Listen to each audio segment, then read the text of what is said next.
Good morning, everybody. Happy Friday. Welcome to the Angel and Tina Morning Show. How are you guys doing? Good morning. Well, hey. How you guys doing? Glad to see everybody. I'm so glad that you guys are able to join us this morning on this Friday morning before Memorial Day. Is everybody having like a 3-day weekend or a 4-day weekend? Yeah. Everybody's quarantined. Everybody's had a 9-week weekend. Yeah, we've had a 90-day, almost a 75-day weekend with quarantine. Right? So this is going to be out. Well, and somebody mentioned something about the holiday, and I was like, what holiday? What holiday? You're like, what holiday? They're like Memorial Day. You're like, oh, it's May already? It's May, and it's the end of May already. Like, right? It's gone by so fast. It really has. I feel like if you were quarantined, it would go by like super slow. Yeah. But it's gone by super fast. Yeah. No, it's gone by so fast. I mean, like, it's like I'm sleeping and I'm thinking, okay, I wake up and I'm like, what day are we in? Yeah. You know, we have to do that all the time. I think the only time we know what day it is because we have the Angel and Tina morning show Monday through Friday. Well, it's kind of been a surprise. It's been a surprise for us to get to know each other as a family again. You know, we get to talking again, and nobody's doing on the phone, all the time and stuff. It's been kind of pleasurable. How many kids do you guys have? 6 between us. 6, all girls. All girls. All girls. Do they all live at home? No. I was going to say, oh Lord. Yeah, listen, you'd have to get an estrogen blocker if they're all here at one time. You would. Yeah, that's what I'm talking about. Well, our guests are Larry Thompson and Taylor Thompson. We're super excited to have you guys. What would you normally be doing on a Memorial Day weekend if we weren't in quarantine? I mean, usually we're pretty family oriented. We're really homebodies, to be honest with you. We would probably hang out by our pool. We'd probably cook out, a little traditional cookout have some family over, probably make some margaritas. Not that Larry drinks them, but holiday and margaritas go hand in hand with me. So, I mean, we're any day and margaritas go hand in hand, isn't it? Yeah. Yeah. So no, we're pretty traditional. Yeah, we'd pretty much be doing the same thing we're doing now with an extra day. We hang out a lot at home, but when we vacation and have a great time as a family and with Taylor and I. So it's kind of normal. We're just normal. Where are you guys coming from? We live in, we say Dallas, right? Because everybody knows where Dallas is, but we actually live in a little town north of Dallas. It's a suburb of Dallas, named Prosper. Prosper, Texas. That's a nice name. Purposely chosen. Right. All right. So, Tina, what would you normally be doing on a Memorial Day weekend? My kids would probably be home. All 3 of my boys are gone. So they probably would all come home and we would do like a cookout or a barbecue and go somewhere to watch fireworks or go to the beach. But we are going to the lake on Monday after the morning show. So you are. Yeah. It's like an outdoor, we go, camping, or we go, there's like lakes and reservoirs and rivers and stuff. Yeah. It's like something about being outdoorsy, always barbecue. Yeah. But I totally forgot. And it's just, you're right, Larry, it's been like a 75-day, 3-day weekend. Yes. It doesn't feel like a holiday. We didn't have the graduations. We didn't have the proms. We didn't do all the things leading up to it. What have you been quarantining? What have you guys been doing? Well, it's interesting that you say graduation because our middle daughter, Candace, she graduated from college, and it was pretty emotional for her because was it a virtual?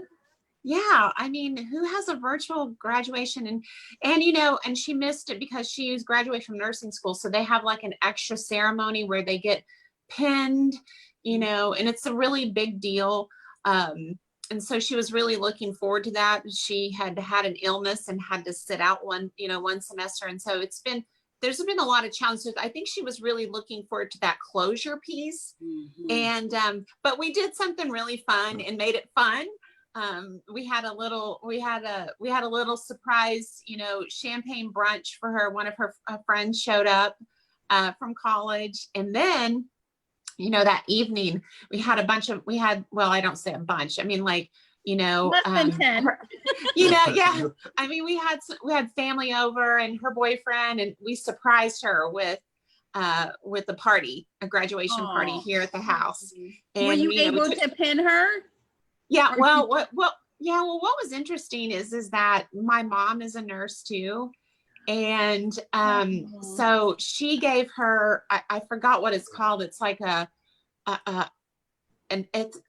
ethos or something like it's like a medical symbol. And it was a necklace that my mom had whenever she graduated, and she passed it off to her with the RN and the nursing. And so it made it really special in spite of everything. So yeah, that was a special moment for Candace and her grandmother. It was and for the rest of the family, but it was really nice. I think that we're finding ways to make this time memorable and special.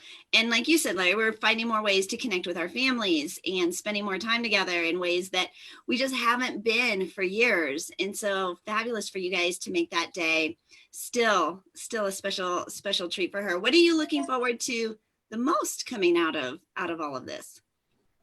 Well, it's not going to change a whole lot for us. What the nicest thing about the whole thing for us, if there's not, you got to find niceness in everything and the best in everything, is that as a family, it's not so much constantly this, with the phones, just sitting there having different kind of conversations and having conversations without looking down at the phone. And did you guys bring out the board games again? Yeah, it's interesting. We've played card games, and we've done. And what's interesting is when the girls were little, we used to do that all the time. We always would play games, right? And we've always been very traditionalist when it comes to eating together. I mean, like we always, there's not a day that goes by that we don't sit down at least one time, if not twice, all together as a family and have conversation. And so I think that's I don't know that that's normal anymore. I know that that's how we grew up. Yeah. But we've always made that a priority. And I think that even now it's even more so of a priority. But the biggest challenge in the conversation is not talking about the problem, right? Mm-hmm. Not talking about, you know what I mean? Because it's coming at us in so many different directions. Yeah. I mean, you just if you stay focused on you find yourself without struggle, focusing on each other and with what's going on without the distraction. So it's been a nice reacquaintance at a deeper level. And that's been it's been very good for me. Even when we go out now, which I'm not doing a whole lot of going out. I've pretty much been home for 10 weeks. And let's just say she's not going out at all. I went out. I really haven't. I really have not really left the house. Gone to the grocery store. No, I went one time. I did go to the grocery store one time when my husband had gone to help my daughters move, and he was gone for the weekend. And I'm wearing a mask. You're social distancing, and I just thought this just doesn't appeal to me. I just would rather stay home and have everything delivered, and find my way there while they're trying to figure out how we're going to open up and roll out. I'll just wait it out and let them figure it out, because it just didn't appeal to me at all. But we would normally be going down. My kids work at Disney, and Disney Springs opened yesterday. And so they're getting excited about the possibility of going back to work and being back involved, being around people again. So because we're in Texas, I think we're one of the first states to really because we've had restaurants and stuff open since the first weekend in May. Mm-hmm. I think that and we actually went out on Cinco de Mayo, and I don't know if you know this. I mean, Tina, since you're I think of Hispanic descent. Yeah. I don't know about you, Angel, but I didn't know this until actually just this one that Mexican American, they do not. We don't celebrate. They don't celebrate. It's an American holiday. It's an American holiday to drink. Yes. I never knew that.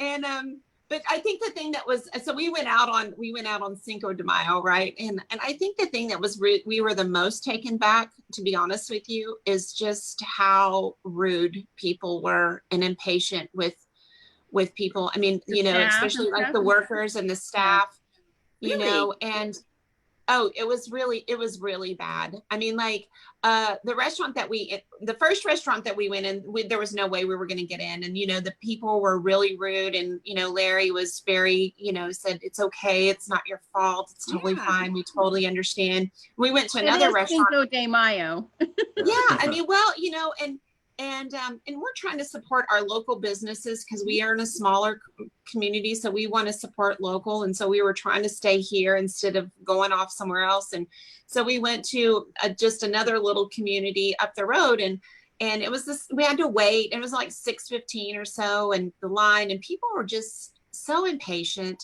But I mean, we were really tested for, I mean, it was like 45 minutes before we got our drink order. We literally did not end up leaving the restaurant till 10:15. That's how long it took them. And the workers were all doing such a great job. And you know, when they're coming around, you're trying to encourage them, you know, because, hey, listen, it's not their fault. Everybody's in this together, and it's okay for us to be a little delayed in our service. It's okay. You know, we don't have to have the Kardashian attitude 24/7. Right. We had that when we went on the boat last week. Our boat was ready, and the guy was pushing us out, and this couple next to us, their boat wasn't ready, and she was like, "What is that on the seat?" And I'm sitting there looking through my glasses, so then that way she can't see that I'm going, "What the heck are you doing?" And she was like, "Oh my God, this is unacceptable." And I was just like, "Give it," you know. And the guy was just like, "I'm sorry, if you can give me like 3 minutes, I'll get to you." And he kept apologizing, and we kept saying, "You're doing a great job, and thank you so much." They forgot how to be polite, right? Because they're sitting at home and they don't have to have their pleases and thank yous, right? Like people forgot about how to engage socially. They're being Angel's word, gritchy. They're gritchy. Yeah. Yeah. I don't like gritchy people. That's like grouchy and witchy at the same time. Yeah, I don't like gritchy people, right? Hey, listen, at the end of the day, we're all the same. And we think we're different because of some kind of status or some kind of income or some kind of positioning. But at the end of the day, we're all the same. And it's called respect. It's called respect and appreciation. I appreciate the people that wait on me and serve me. I appreciate them so ever much. And if anything, this all should have made us more like that 9/11 period, where we were nicer to each other and we were kinder to each other. And, you know, we did the pay it forward type of method, but obviously something happened, right? Something happened. We all got a little something. Yeah, I think the thing that we're sharing right now is the minor. I think more people, the conversation that we're having is more of the major population is what I'm seeing and sensing. But, you know, it does make you think, how can that be? I'm, you know, just so thankful that we're there and doing stuff. So. Well, let's get to know you two just a little bit better. Let's introduce you to our audience. Because they just, you know, we're having a great conversation, but I want them to be able to follow up with you and to, you know, get more. And to actually know who these people are. Right? Yes. Right. We have Larry Thompson and Taylor Thompson. They are a fabulous couple with the LT Wealth Building Academy. You can find them online at larryandtaylor.com.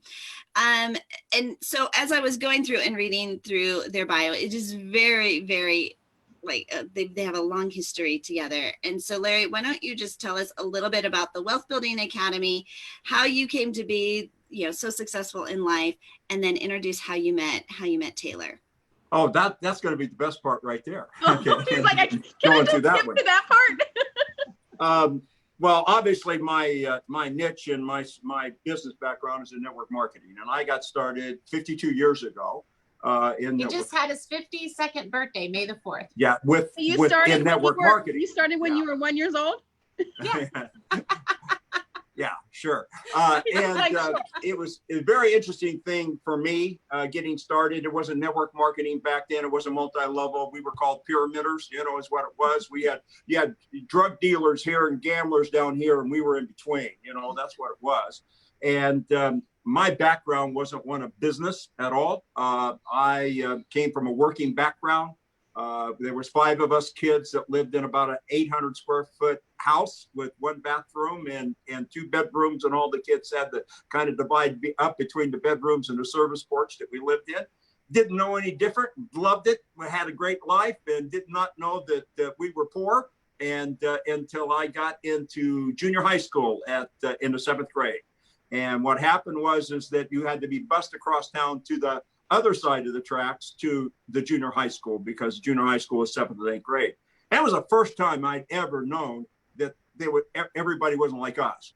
And most people see that type of thing and they get upset about it, the pride. I got excited that other people lived like this, the way the kids talked and act and the way they dressed and the houses and things. I thought this really something, and I respected it. And it never occurred to me that something like that could ever happen for me until that fateful night that I got that phone call from a fellow construction worker that was a few years older than my group that I worked with. And his name was Mike Fuller.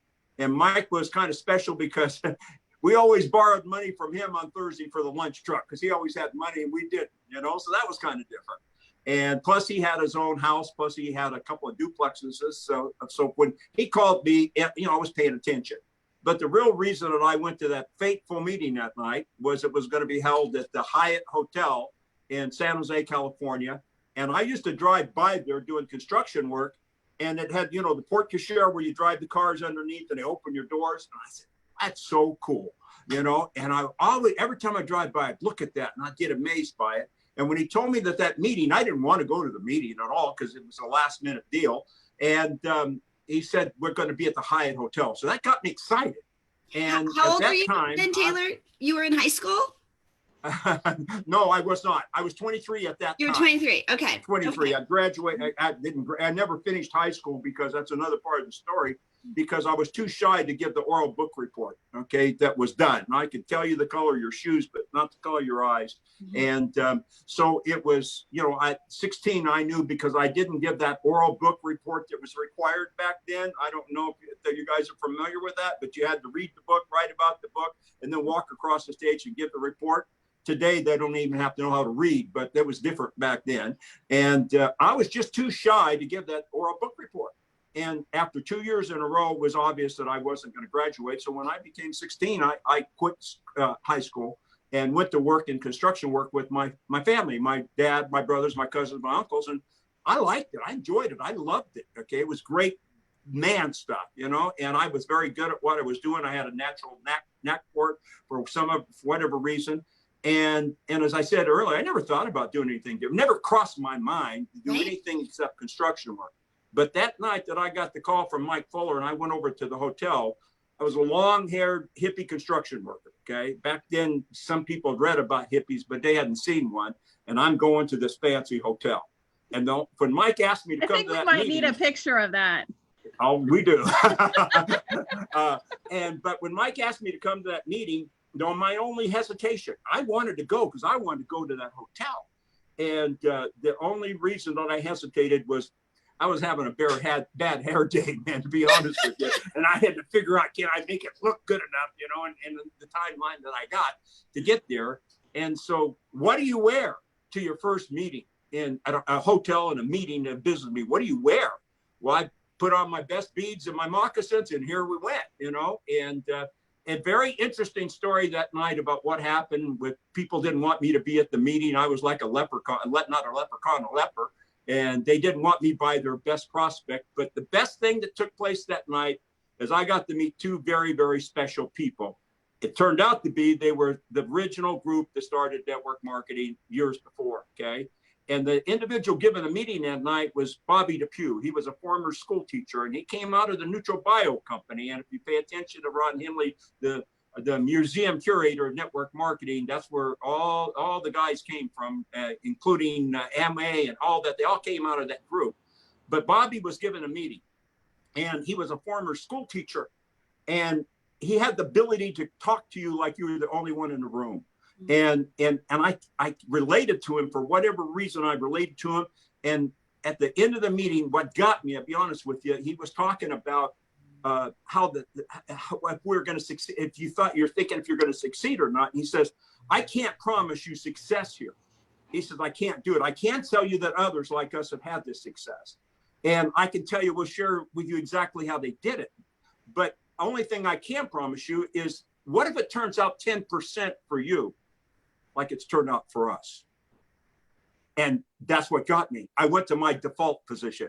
90% I can't have it, 10% I can't have. I went to that natural default position of not being finishing high school and all of that. And so that was a big, big deal. And Bobby was the original strategist and tactician in the whole network marketing space nowadays, we call it. But the other thing that was very significant that night, there was another guest that night that joined the same company that night. And it was Jim Rohn.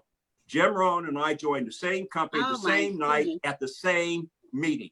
And Jim came there and joined because Bobby wanted him to become the vice president of training, but he wanted him to build a group first so he could have validity in the field. And Bobby and Jim took me under their wings because at that time, the DNA profile of people in our space was 35 plus years old, 3-piece suits, cigar smoking, whiskey drinking, white shoes, Cadillac driving group. That's what it was. Okay? And here you were. Here I am, and nobody wants their guest sitting next to me at the meeting. Now, that's another story. But Bobby and Jim took me under their wings, and it's an amazing story what happened. But quite frankly, I got away with the strategical, tactical things that this industry was built upon, and the philosophical things, the perspective of Jim. And I worked with those guys. The both of them went home to the Lord, and spent more time, stage time and personal time with both Jim and Bobby than anybody.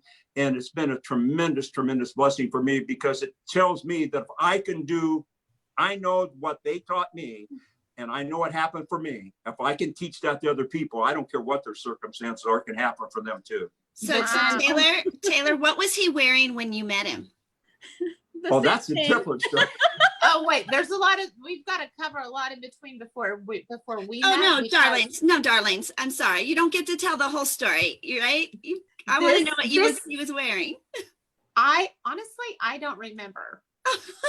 I don't remember. I mean, so our story. She wasn't wearing the moccasins and the beads and the long hair though, right?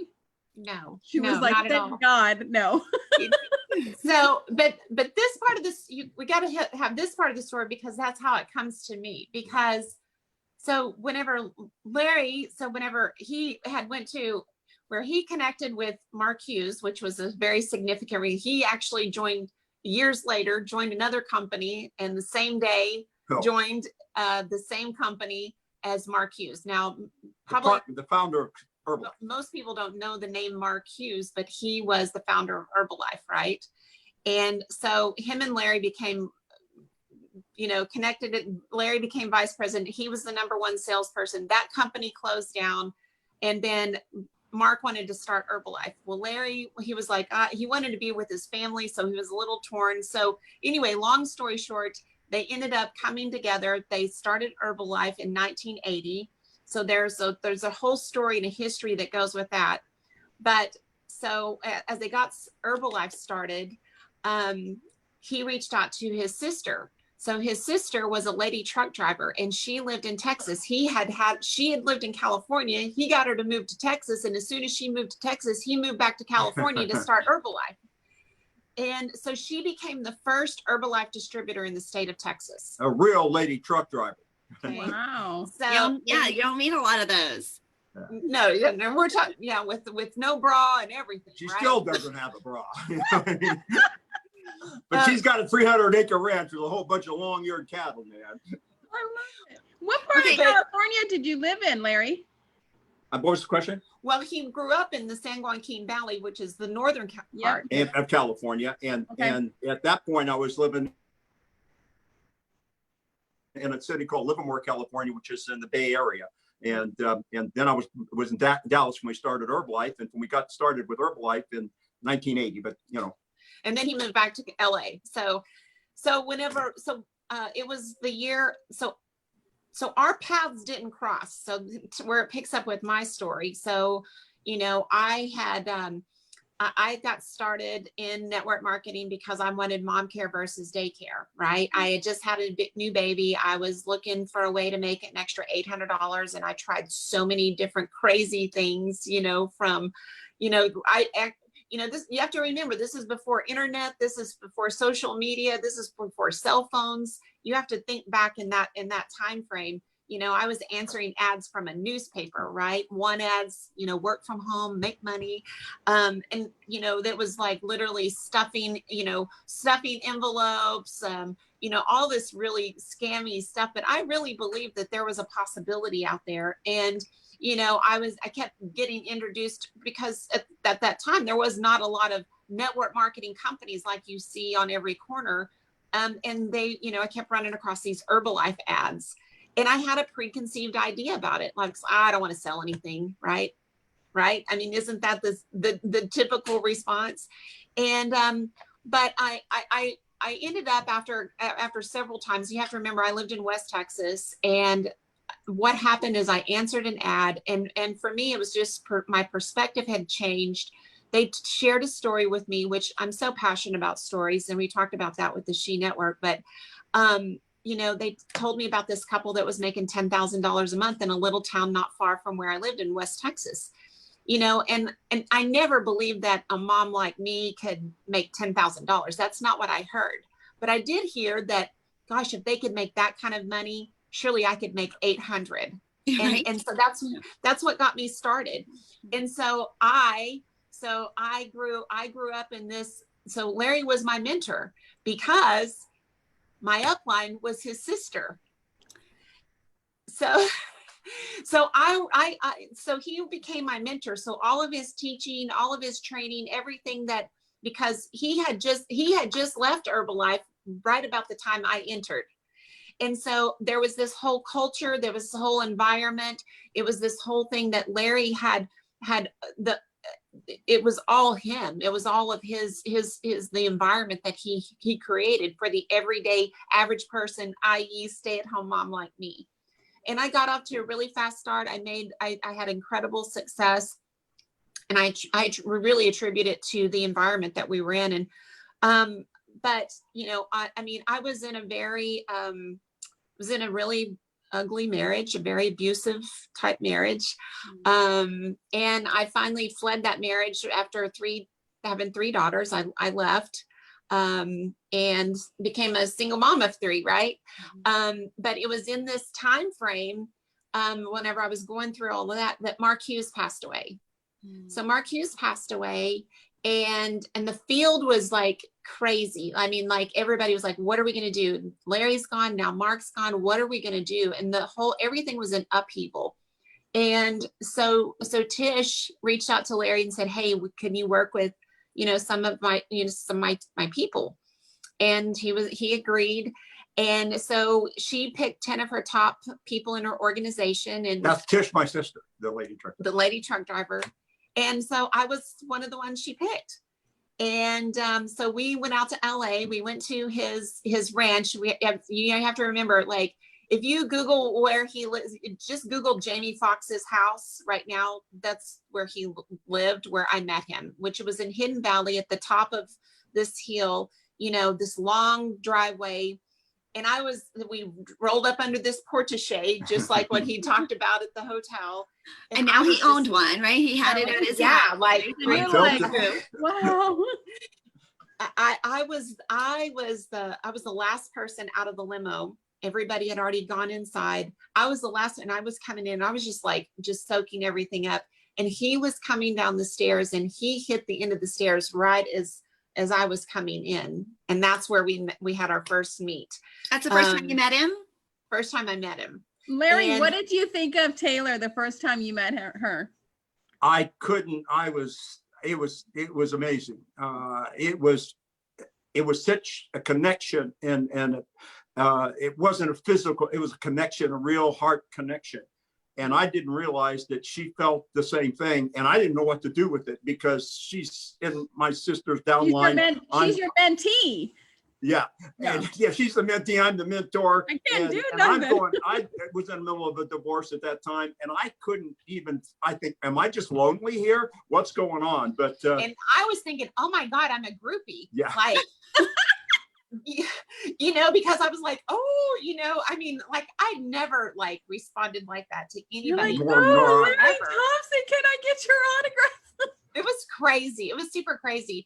But what happened was we just developed this really like work because we were working, you know, collectively as a group because we were doing meetings and phone calls and conference calls. And so, and then there was, and I was in charge of one of the meetings. And so we had to have just a personal phone call because I was doing all the logistics and stuff.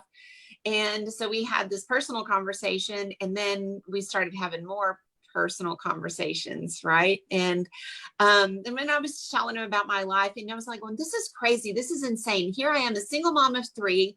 I've got little girls. He's 20 years older than I am. He lives in California. Like, this is insane for me to even entertain this idea. I mean, this doesn't even make sense. How long did it take before you entertained the idea?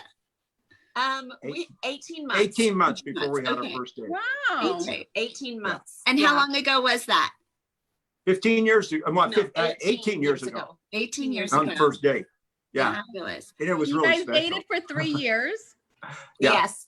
Yeah, we dated for 3 years. It was real important to Larry because my girls were young, you know, that he develop a relationship with them before we, you know, forced that upon them. You know, we knew, but it was just, we were trying to be respectful of them for them to embrace. I got to tell you, but Cassie, our youngest, she was put on the phone with me, which is probably 3 or 4 years old, whatever it was. And Taylor says, this is a friend of mine, Larry, say hello to him. And Cassie, I never will forget this. Cassie got on the phone and said, hi, Larry, I'm naked. Are you naked, Larry? And that was the first conversation I had with her. So I said, okay, this is going to be a cool experience.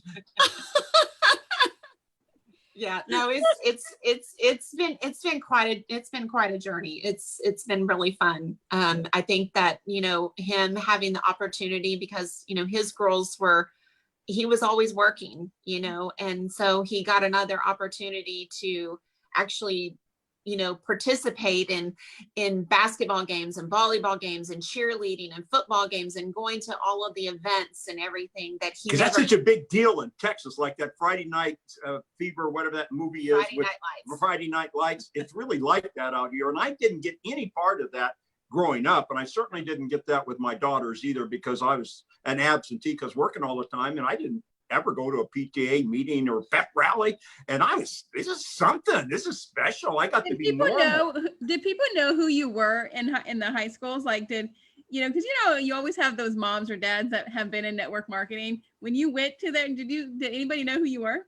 No, this is the funny part. Okay. So this is the funny part. So I know what you're going to say.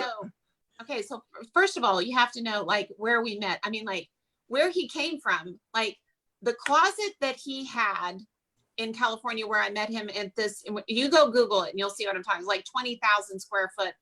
Like his closet was bigger than the house that I was living in at that time. His closet, okay, 2,400 square feet was big. That's like the kind of closet I need. Yes, right? Everybody does. And so whenever we were deciding where to live, I mean, that was a big deal. So hence where we get to prosper, right? And so this was the first time he had ever lived in a neighborhood. Like he was freaking out, like seriously. Like, and either live behind gates or gates behind gates. And this is a neighborhood. I could hear the dogs next door and I was hyperventilating. I mean, and so, I mean, that was a big deal. So we've always, you know, we've always been of the accord, like anybody comes to our door that's selling something, we always purchase. We always buy because we need to know your address so we can all come over and knock. Well, you know, I mean, because we want to support, if somebody is an entrepreneur and, you know, and they have the courage to come up to the door and do that kind of hard work, we always, and especially like little kids, you know, and they're always they want to sell something. Girl Scout cookies. Whatever it is, like we always purchase. So anyway, Larry, one time one of the kids came and he was on the phone and he was just like, the little kid was like, hey, like, are you a wrestler? Because Larry's got really broad shoulders and stuff. And he was like, yeah, dude. He was like on the phone. He was like, yeah, I'm a wrestler. And he was like, what's your name? And Larry's like, the Tumbler. and so before you know it, like our whole community knew Larry as a professional wrestler. Like they thought it was WWE. For years, and so it's one of those things like,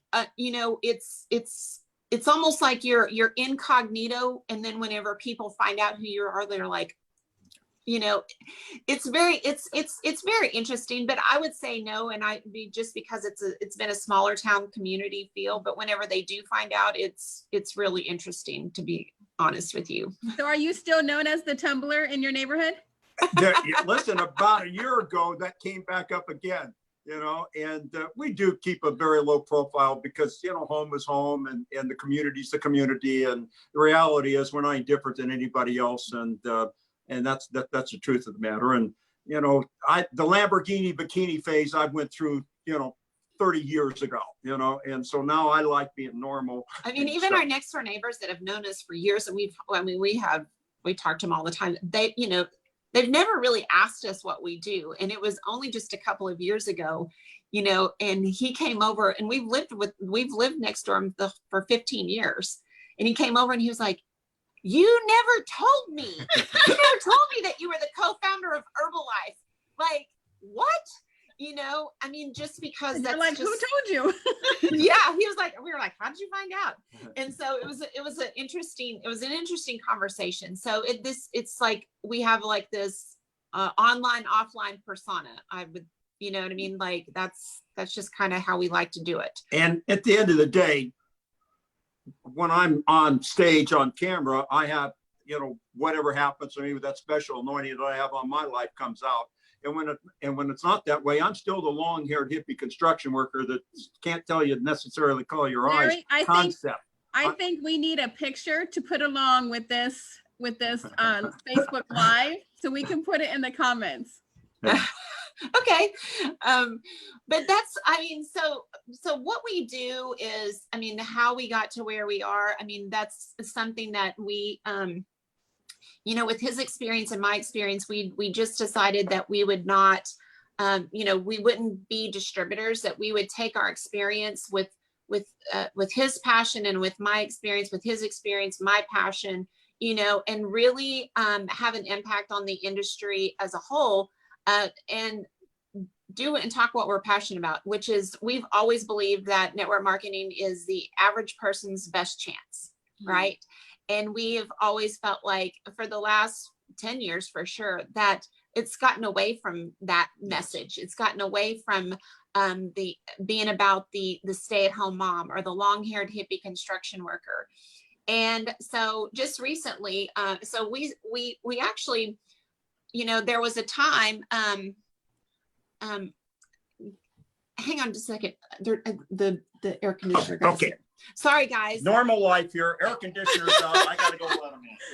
So our air conditioner. Did your ring bell just go off?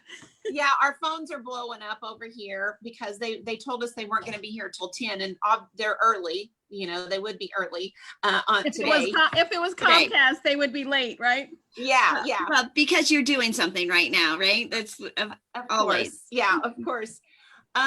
So I'll tell a little bit about this just because I think this is, I'll brag on Larry, especially since he's not here. So whenever it's been about 11, it's been 11 years ago now, but what was happening is that we started really seeing this trajectory. We started seeing things change, and especially whenever social media came about.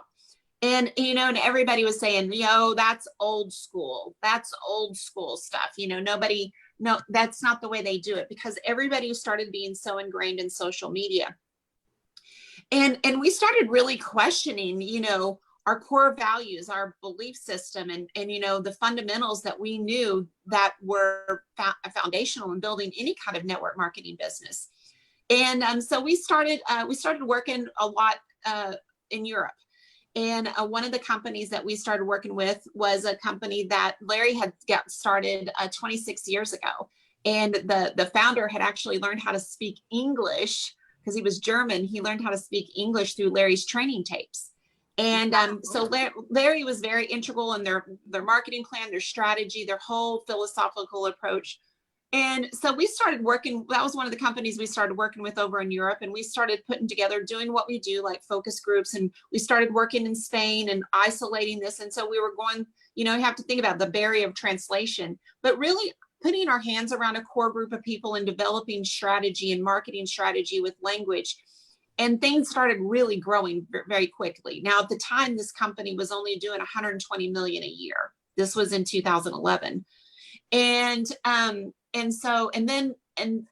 things started really happening. Well, then Italy, they were like, what is Spain doing? So we started working with Italy. Now, the demographic was a little bit different because it was between the ages of 18 to 25. So they were taking what we were teaching them, basic fundamentals in Spain, and they were implementing this demographic in Italy. They started implementing it with social media, and they grew exponentially.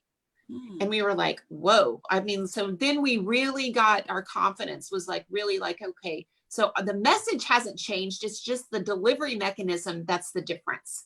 And so we really started honing in on that and really fine tuning what we were doing and how we were going to, and how we were communicating that. And then we started working over in the States, and things started, we started channeling in this message over here. Well, long story short, this company that we started with in 2011,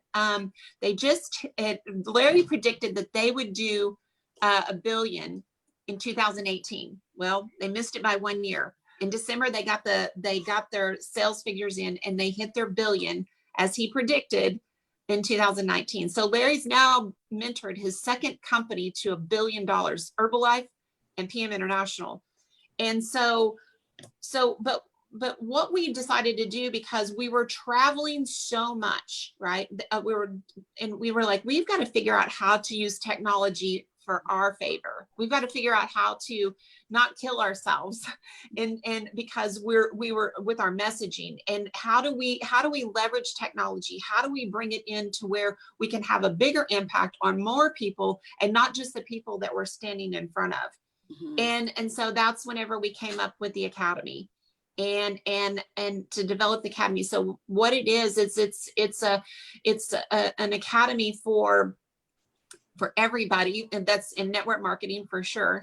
And it's all about basic fundamentals. It's all about core values. It's all about basic business building philosophies that we believe we teach conceptually, because they're principles. Principles never change. Techniques and delivery methods do, but concepts and principles never change.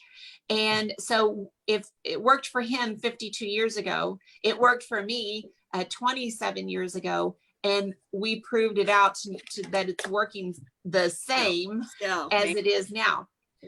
Yeah, because it's really, I just got into the tail end of this, but we got the book coming out, the Millionaire Training Book, which is, and all the guys that are in there in these stories with us are the #1 guys in almost every company out there today. I'm talking.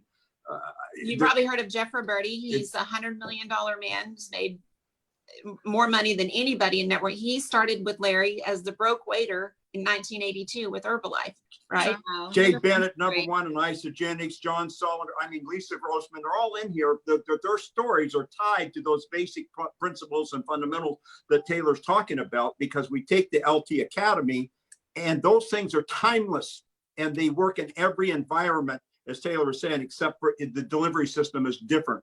And all of these guys are still active today. They're the ones that have built the industry, and they attribute it to the training that I got from Bobby and Jim that put together in the form that we did here with Herbalife to drive it forward. And that's what put the Academy together. And plus with Taylor's She Network, because 3 out of 4 of the people in our space are women, tying those two together, it's been magical to what's happened in such a short period of time. So really our audience is about, because we're really like honing in on, this message of this gig economy, because we totally believe that network marketing, the stats that we have, we show that network marketing has been on a decline since 2015. Oh, I didn't know that. Yeah, most people don't. It's gone down almost $1 billion. And for example, 2 years ago, the top 100, the DSN gives out the top 100 awards. 2 years ago, there was over 100 companies over 100 million. Last year, there's only 50. Okay. Oh. And for 4 years in a row, it's declined, and it's become declined. There's only 6 million people in the network market, direct sales space in America that we're talking about. And it's declined because they misidentified the audience, language, and behavior because of social media. And they got very good at bringing in, doing addition. We talk about duplication on our space, but it doesn't happen much anymore. What I mean by addition, one who gets one, one who gets one, one who gets one, because they're teaching marketing instead of network marketing. You got to learn how to be a marketer before you can be a network marketer. Well, there's only 6 million people in that space. In the gig world, okay, and the gig world was created because of the Lamborghini. They said, you got to do all this great stuff. And there's almost 60 million people over here that want to make $500 to $1,500 a month that are now doing it through Amazon, Airbnb, Uber, on all of those things. Okay. And so network marketing is no longer competing with network marketing, it's competing with the gig world. And that's what we specialize to take those principles into that space. So, one of the things, so going back to what I was originally talking about, like our passion, because we've always talked a principle that, and it's been named the Thompson rule, which is an 80, 15, and 5 concept, which is 80% of your business will be that person that wants to make an extra $500 to $1,000 a month. Well, we've been talking that language since we've been talking, right? And creating that culture and creating that environment that makes it inclusive of that person and not exclusive. Yes. And what's happened into what Larry's saying is whenever the language has changed in network marketing, and now everybody wants to talk to the 5%er, meaning the person that's the $10,000 a month person, and they gear everything for that person. They want to go find that person instead of gearing their business and talking to this person, knowing that that's 80%, right? And so the pendulum has swung. Yes. So you have a bigger ocean, you have a bigger pond to fish from. So when the numbers that we have in like the gig world and the gig economy, whenever he says we're not competing with network marketing, we got to think about how many opportunities in the gig economy there are. Whenever we think about Amazon, Fiverr, Uber, that kind of deal, but what we believe is that what we have is the ultimate gig. Meaning that because in that language and what they're doing, they're trading hours for dollars. But what we do is we're leveraging. And, 1 unit of work over here is 1 unit of pay. But we want to position people to where 1 unit of work can equal 10 units of pay. Yeah. Which is a Jim Rohn philosophy, right? From the very beginning. Absolutely. Yes. 100%. Yes. And so, we're all about having, really educating people and showing them like that they have what it takes. They have the skills. They don't have to learn more to do more. They don't have to go to, all the, there's been so many times, and especially distributors always take, we call it the path of least resistance. They always say, oh, I don't know enough. So I can't talk about my product. I can't go get customers because I don't know enough about the product. I got to know more, right? Or I can't recruit anybody because I don't know how the marketing plan works, right? I don't know how all that works. I've got to learn more so I can do more. And so we bring it back down to the lowest common denominator, that we create a language that removes all those speed bumps, removes all those barriers, that anybody can come in, no matter what their product, no matter what their service, no matter what their comp plan, and have success right off the bat without having to learn more, without having to do more, if they understand these basics. And if they understand the basics, then whatever they do, whatever they do on top of that will only work better. But they've got to have the foundation first. And the 80, 15, and 5 that Taylor's talking about, remember I said I went to my default position of 10%. I gave away 90. I could do the 10. That was Taylor too. Okay, they were talking 10,000 a month, and she only wanted to make 800. Yes. Every one of these number one guys that are still active in their companies today all started like we did as 80%ers. And so what's happened, and the reason the network marketing space has declined for 4 years in a row, and it's going to happen again this year too, is because they're talking the wrong language to the wrong audience to create the wrong behavior.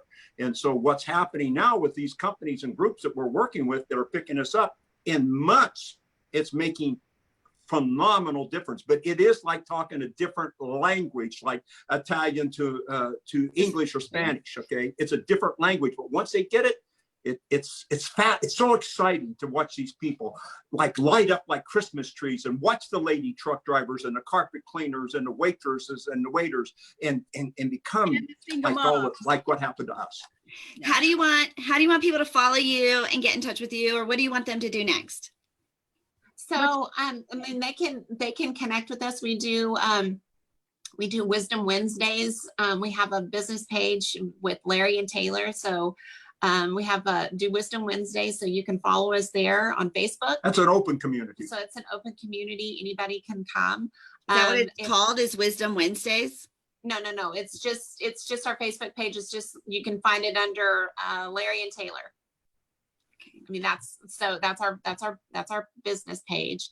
So if they were to go to facebook.com/Larry and Taylor, I think that's how it works. And then, for the Wealth Building Academy, the easiest way to get there is wealthbuilding.pro. And then you can find out about the Academy. And we're super excited because we're getting ready to launch an app that's going to go with our Academy. So again, this is generic, and it doesn't matter what the company you're with. It doesn't matter what you're doing. It doesn't matter if you're old or new. It doesn't matter if you're young or old. Yes, that's me. That's me. Isn't she beautiful? She is beautiful. You got a doll. Yes. Thank you so much. Yeah, one thing about the Academy, I don't want to belabor it, but all of these top guys are part of the Academy, and they don't just get to work with us. All of these guys participate because it is a pay it forward thing for these guys at this point, and they understand these principles beyond belief. And so it's such a great place to be for anybody that really wants to make that extra money. And most importantly, what people are after today, 80% of that 60 million in the gig world, they only want 500 to 1,500 a month. But the key is they don't want to disturb their lifestyle. They still want to do the barbecues. They still want to do the soccer games. They don't want to disturb the lifestyle. And if you identify that audience, language, and behavior, it's magical. Magical. Well, Larry and Taylor, thank you so much for hanging out with us today on this beautiful Friday morning. And I think just inspiring our audience to make a leap, make an impact in their family and their legacy that they're creating. You guys are so cute. Thank you. Oh, Appreciate thank you. Thank you so much for having us. You guys are fun. We enjoy it. Well, we are super excited that our 4th Connect Summit is coming up on Tuesday. So right at the end of this fabulous 3-day weekend, right? Holiday, Tuesday, May 26th. Our keynote speaker is Les Brown. So if you're hungry for some Les Brown, he will be there. You gotta say it. You gotta say it like he taught you. Gotta be hungry. There you go, Taylor. We're actually really good. We're really good friends with Les. Yeah. He's a great. Your guy. audience really needs to be there when he's on. He's great. Yes, he is. Everybody loves Les. Everybody has a Les story. Yeah, that's great. Well, congratulations. Yeah. That's awesome. Fabulous. All right. So that's Tuesday, May 26th. We'll put the link in. You can get complimentary tickets to come and hang out with us from noon to 6 p.m. Eastern time, We have a dozen speakers that are coming in to help you to connect with your life, your business, health, wellness, all of it. It's super fun, super interactive, and everybody who registers gets a gift from every speaker is putting together a gift in our virtual gift bag. And our gift bag for this particular summit is over $5,000 in juicy, yummy gifts for you. So register for the Connect Summit 4. We'll put the link in. We'll put the link in the comments below. Awesome. Mm-hmm. And I am Ms. Torres, the gratitude specialist and client retention expert, where I teach you how to build relationships for a lifetime. Turn those relationships into raving fans and increase your cash flow without adding a single new client. Building relationships is key right now, right? And you can text the word connection to 26786 to receive your 7 ways to increase your cash flow. Angel, do you have something to give away today?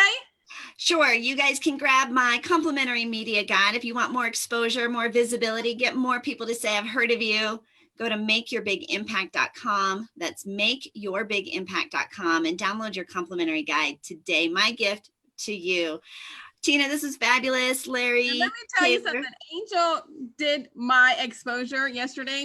176 major channels picked my press release up, wrote articles on me, and talked about me on the news. Right. 176. So when she says exposure, she means exposure. Thank you guys so much for joining us today on the Angel and Tina Morning Show. Larry and Taylor, thank you guys so much for joining us this morning. We're Angel and Tina, where you can come every single weekday morning at 10 a.m. Eastern, where we're bringing you a little bright sunshine to your day. And we will see you on Monday, Memorial Day, even though it's a holiday. Thanks, guys. We'll be here. Thank you, ladies. Bye, guys. Bye.